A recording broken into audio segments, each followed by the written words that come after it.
Well, I think the big thing is what is going to be the big tech companies' response, because we kind of have an idea of what the government's going to do. There's going to be a lot of political grandstanding, there's going to be a lot of comments, but are they actually going to put anything into place? Are they going to do any regulation? I mean, I think we're far off from any kind of trust busting. But what are the tech companies going to promise moving forward to self-regulate? Right. And to me, it still comes back to Facebook acquiring Instagram. And are regulators going to turn back the clock at some point and unwind that, or just let it be and come up with other remedies? I think, you can push Facebook to do it, but Facebook can see that Instagram is really where its growth is right now.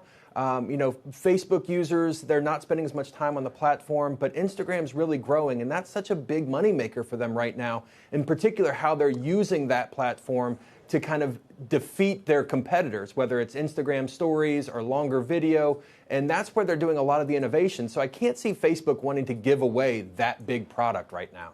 Ed, when Facebook first acquired Instagram, I remember that headline coming across, and not too many people were really familiar with what Instagram actually was. Facebook took this property and grew it into what it is today.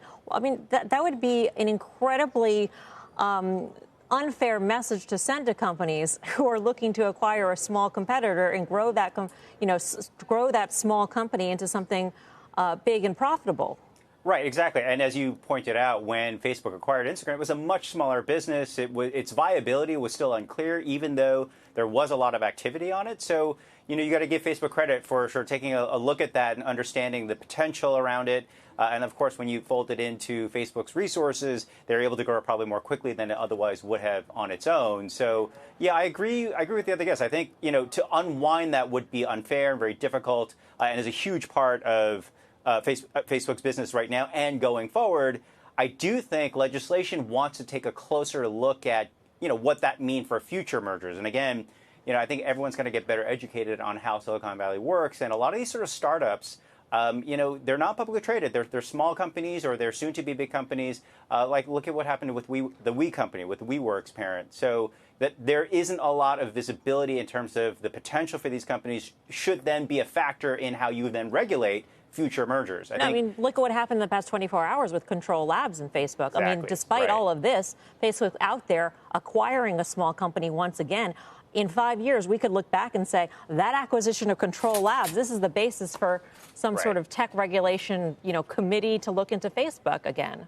And I think that's the other thing, too, is that there's so many things going on in Silicon Valley that Congress really has to get a grip on, right? Because there's issues around privacy, there's issues around misinformation, and there's issues around competition. So, and then you have the FTC and the DOJ and state AGs all going after them in various forms with, who knows if they're, beyond levying fines, are we really changing how they do their business? So Congress is there to say, look, let's just clean this up and make this clear. And Facebook and Google want the same thing. Again, it's going to be a question of how far they're willing to go.